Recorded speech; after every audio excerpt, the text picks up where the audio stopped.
Cutting-edge science and research across Europe now in Futuris.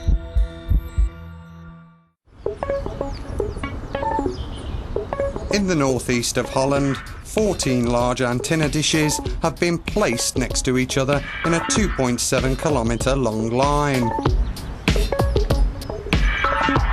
We're here at the Westerbork synthesis radio telescope, the Westerbork array, and these telescopes can be linked together to act as if they were a single larger instrument. The antennas, or array, have become part of a global radio astronomy network.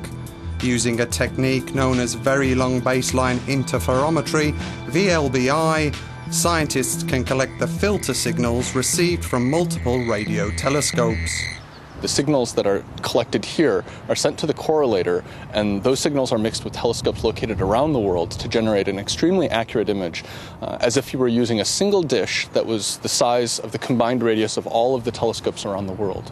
So using that process of EVLBI, you're able to generate images that are several orders of magnitude more accurate or more clear than those obtained by even the Hubble Space Telescope. With traditional VLBI, data from each telescope is recorded onto tape or hard disk and sent to a central computer for filtering. Radio images captured by an individual telescope can lack resolution, with relatively small celestial objects becoming impossible to discern. This is where interferometry comes in. By pointing several telescopes towards an object, similar data from different points can be collected. The recorded radio waves are then superimposed and amplified.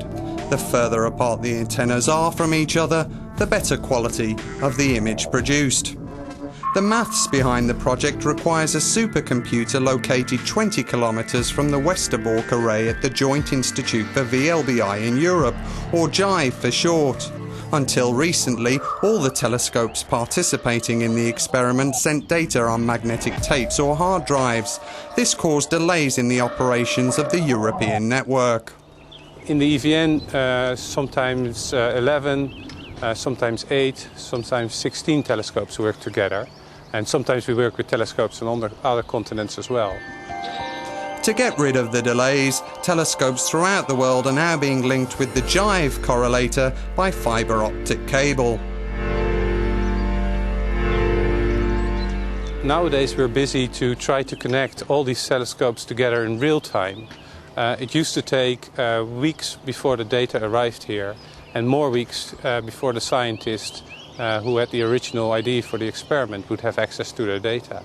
With EVLBI, we're connecting the telescopes in real time, and the astronomer can have access to the picture of his favorite source the next morning. Real-time connection removes the need to transport hard drives between telescopes and the supercomputer. Now data is routed through the internet using modern fibre optic networks. Once we started using these things, these recording units, which are basically PCs, it became possible, of course, also to use the internet, not just to use recording, but to send the data directly, to stream it from the telescope to the correlator, and that's what we've been doing the last few years. The electronic very long baseline interferometer acts as an instrument of global dimensions. Astronomers use it to get high-resolution images of distant objects, reacting instantly to any unexpected changes in space.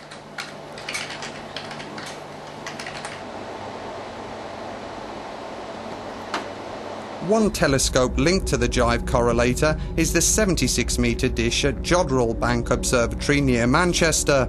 The Lovell telescope, which marked its 50th anniversary last year, is the third largest steerable antenna in the world. Despite its age, it continues to play an important part in international science observations. But as the director for Jodrell Bank's Centre for Astrophysics explains, even a real-time global network will be insufficient to fulfill the scientific requirements of the near future.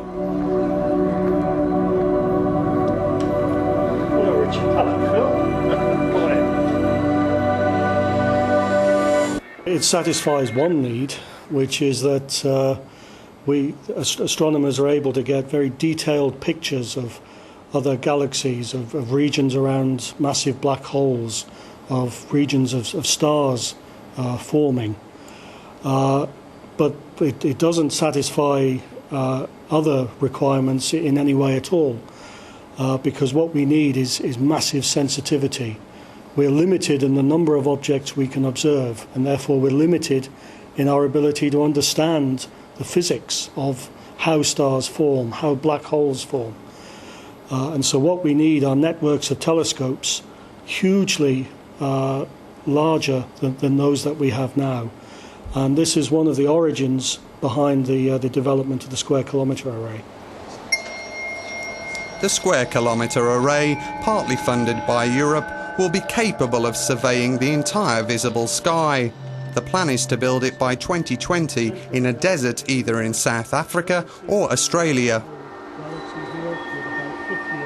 The Square Kilometer Array will be 100 times larger collecting area than this gigantic dish sitting outside here. It is going to be the most powerful radio telescope on Earth. There will only be one of them. The radio astronomy community decided that right at the beginning, and it was a global project right from the start.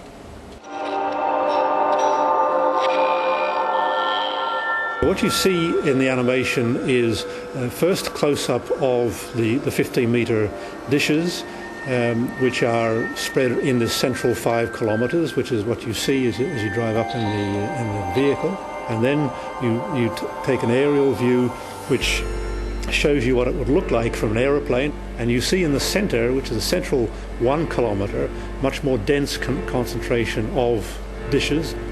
And right at the center you see a flat round circular panel which is made up of flat panels which can look anywhere in the sky, and it's essentially a telescope with no moving parts, and allows us to look possibly in different directions simultaneously, as well as having a big area of reception on the sky.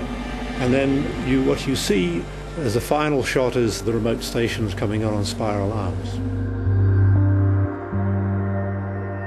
It's like the European VLBI network. The further away you have these remote stations, the more detail you can see, because effectively you're creating a telescope which is as large as the separation between those outermost regions. So you're making a telescope, simulating a telescope which is 3,000 or 4,000 kilometers across. So you get much greater detail. The Square Kilometer Array will continue the progress made by the European network towards a better understanding of the structure and evolution of our universe.